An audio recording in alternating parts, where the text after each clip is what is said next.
আসসালামু আলাইকুম বন্ধুরা, আপনারা যারা খুব সহজে এমনকি দ্রুত আরবিতে কথা বলা শিখতে চান তাদের জন্য এই ভিডিওটি খুবই গুরুত্বপূর্ণ। তাই স্কিপ না করে সম্পূর্ণ ভিডিওটি মনোযোগ সহকারে দেখতে থাকুন এবং প্রত্যেকটি শব্দের অর্থ মুখস্থ করার চেষ্টা করুন। ইনশাআল্লাহ খুব তাড়াতাড়ি আরবিতে কথা বলা শিখে যাবেন। এ ধরনের ভিডিও পেতে চাইলে চ্যানেলটি সাবস্ক্রাইব করে পাশে থাকুন। আরবিতে তাল এর বাংলা অর্থ হচ্ছে আসো। বাংলাতে বলা হয় আসো, আরবিতে বলা হয় তাল। আরবিতে শুফ আনা এর বাংলা অর্থ আমাকে দেখো। এখানে শুভ অর্থ দেখো, আনা অর্থ আমি বা আমাকে। বাংলাতে বলা হয় আমাকে দেখো, আরবিতে বলা হয় শুভ আনা। আরবিতে শুভ হোনাক এর বাংলা অর্থ ওইখানে দেখো। এখানে শুভ অর্থ দেখা, হোনাক অর্থ ওইখানে। বাংলাতে বলা হয় ওইখানে দেখো, আরবিতে বলা হয় শুভ হোনাক। আরবিতে হিনা এর বাংলা অর্থ এখানে। বাংলাতে বলা হয় এখানে, আরবিতে বলা হয় হিনা। আরবিতে শিল হাদা এর বাংলা অর্থ এটা নাও। এখানে শিল অর্থ নাও, হাদা অর্থ এটা। শিল হাদা এর বাংলা অর্থ এটা নাও। আরবিতে মাসাহা হাদা এর বাংলা অর্থ এটা মোছো। মাসাহা এর বাংলা অর্থ মোছা, হাদা অর্থ এটা। আরবিতে মজুদ বা ফি এর বাংলা অর্থ আছে। বাংলাতে বলা হয় আছে, এর আরবি অর্থ হবে মজুদ বা ফি, দুটো একটা বললেই হবে। আরবিতে মাদ্রি বা মাফি মালুম এর বাংলা অর্থ জানি না। বাংলাতে বলা হয় জানি না, আরবিতে বলা হয় মাদ্রি বা মাফি মালুম, দুটো একটা বললেই হবে। আরবিতে মুমকিন এর বাংলা অর্থ সম্ভবত বা মনে হয়।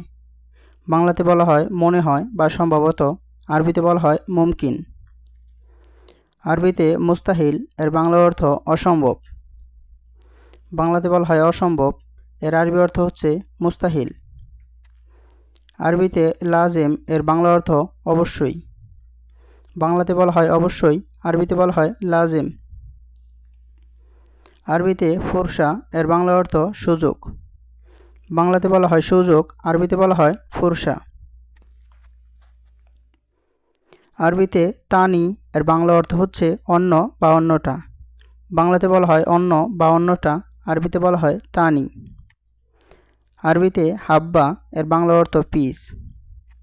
বাংলাতে বলা হয় পিস, আরবিতে বলা হয় হাব্বা। আরবিতে সুক এর বাংলা অর্থ মার্কেট বা বাজার। বাংলাতে বলা হয় মার্কেট বা বাজার, আরবিতে বলা হয় সুক। আরবিতে যৌবন এর বাংলা অর্থ কাস্টমার। কাস্টমারকে আরবিতে বলা হয় যৌবন, যৌবন অর্থ কাস্টমার। আরবিতে তলব এর বাংলা অর্থ অর্ডার। কোনো কিছু অর্ডার দেওয়াকে আরবিতে বলা হয় তলব, তলব অর্থ অর্ডার। আরবিতে দাব্বাব এর বাংলা অর্থ মোটরসাইকেল। মোটরসাইকেলকে আরবিতে বলা হয় দাব্বাব। আরবিতে হাল্লাক এর বাংলা অর্থ সেলুন। বাংলাতে বলা হয় সেলুন, আরবিতে বলা হয় হাল্লাক। আরবিতে বাকালা এর বাংলা অর্থ হচ্ছে দোকান। দোকানকে আরবিতে বলা হয় বাকালা। আরবিতে ইজা এর বাংলা অর্থ যদি। বাংলাতে বলা হয় যদি, আরবিতে বলা হয় ইজা। আরবিতে মাইজি এর বাংলা অর্থ আসেনি। বাংলাতে বলা হয় আসেনি, আরবিতে বলা হয় মাইজি। আরবিতে তানি মাররা এর বাংলা অর্থ আরেকবার। বাংলাতে বলা হয় আরেকবার, আরবিতে বলা হয় তানি মাররা। আরবিতে ওয়াহেদ মাররা এর বাংলা অর্থ একবার। বাংলাতে বলা হয় একবার, আরবিতে বলা হয় ওয়াহেদ মাররা।